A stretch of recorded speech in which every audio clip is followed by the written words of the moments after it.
There was an article I posted, Nick, you can put it in, about the Congo, and that they've decided to auction a bunch of land to oil companies. And I think before they tried to heed sort of, the West's directives, and they said, okay, well, let's build a land bank and we'll put a bunch of money in. And so then people in the Congo will have money for things, and you won't have to sell off the oil rights. And only tens of millions of dollars showed up. And then the Congolese were like, they threw up their hand. I'll just read the quote because I think it's interesting. Congo's sole goal for the auction, said the government official, is to earn enough revenue to help the struggling nation finance programs to reduce poverty and generate badly needed economic growth. That is our priority, he said. Our priority is not to save the planet. And it's quite a stark statement when you read it. But the reality is, in one generation, what will happen is they will feed the world's desire for fossil fuels. That will generate a lot of revenue. Hopefully, it doesn't get pilfered, and so it gets invested in healthcare and education. And within a generation, this country could be in a completely different situation, allowing the productivity of that entire population of that country to do what they think is right. So I'm generally of the belief that Friedberg's right on this.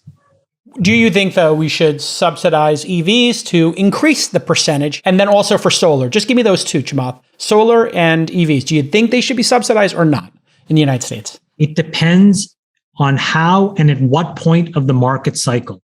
The government's job is to create economic incentives that tip the balance of power towards investment.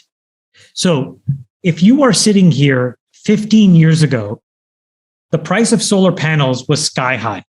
It was incomprehensible that we could make solar equivalent to any other form of energy.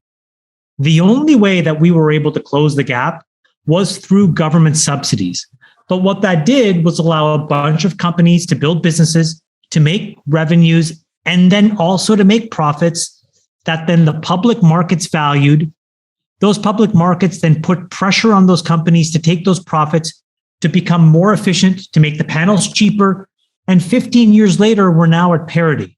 So that was a really great example of the government stepping in to smooth out an imbalance in the investment incentive of the private markets. That is where they are exceptional. So in any market, they should be able to do this. But I think what Friedberg is saying is when then they do it successfully, and a market starts to germinate on its own, where supply and demand happens naturally between the private markets, the worst thing a government can do is step in, because it completely perturbs what true supply or true demand is. And that is what causes all of this crazy stuff that we deal with.